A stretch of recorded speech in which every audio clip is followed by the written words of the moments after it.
Cabinet बैठकीमधील Ajitdada आणि मुख्यमंत्री शिंदेंमधील वादावरून विरोधकांनी सरकारला चांगलंच धारेवरती धरलं, तर महायुतीमध्ये कोणताही मतभेद नाही असं सत्ताधाऱ्यांकडून स्पष्ट करण्यात आलेलं आहे.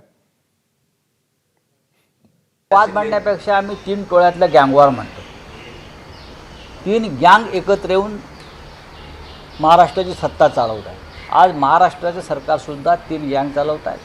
3 या टोळ्यांमधलं गँगवॉर पेटलेलं आहे. आमच्यात कुठलाही वाद नाही, कशाही काही मतभेद नाही.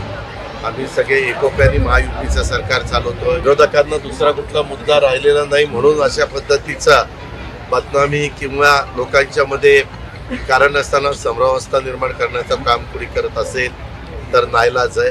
3 तोंडाचं जे सरकार महाराष्ट्रात आहे, या सरकारमध्ये महाभारत चालू आहे.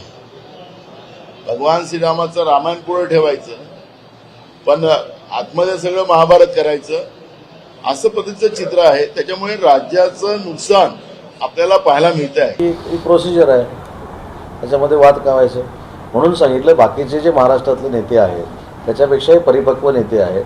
हे सूत्रवृत्त काही नसतं. एबीपी माझा, उघडा डोळे बघा नीट.